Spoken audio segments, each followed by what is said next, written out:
Alam mo Han, yung babae, ilaw lang ng tahanan yan. Yung lalaki naman, haligi ng tahanan, kung baga pundasyon at tibay ng tahanan. Yan ang tandaan mo. Ganun ba yun? Oo, syempre. Han, parang umuulan ata. Uulan na naman. Tutulot na naman yung bubong natin.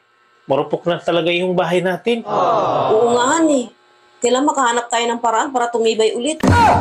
Oo nga eh. Huwag kang mag-alalahan. Ako ang bahala maghanap ng paraan para tumibay ulit yan. Maraming salamat, Han.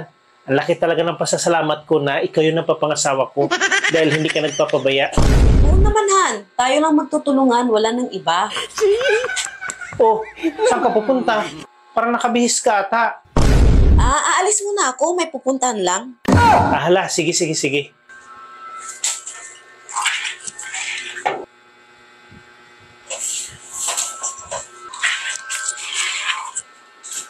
Oh, bakit gabing-gabi ka na? Kanina ka pang umaga-umalis ah.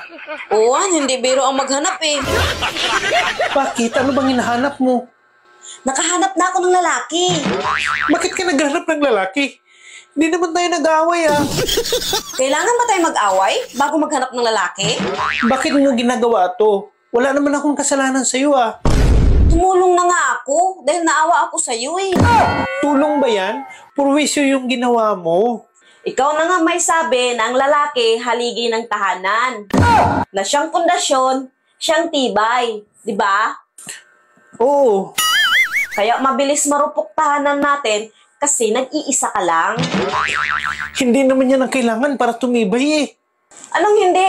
Yan ang kailangan natin talaga. Paano mo nasabi, ha? Ang lalaki haligi ng tahanan, di ba? Oo. Nag-iisa ka lang. Ibig sabihin, isa lang haligi ng tahanan natin. Kaya marupok, di ba? Ang bilis nga narupok eh. Saan ka nakakita ng tahanan na iisa lang ang haligi? Wala naman tahanan na iisa lang ang haligi eh.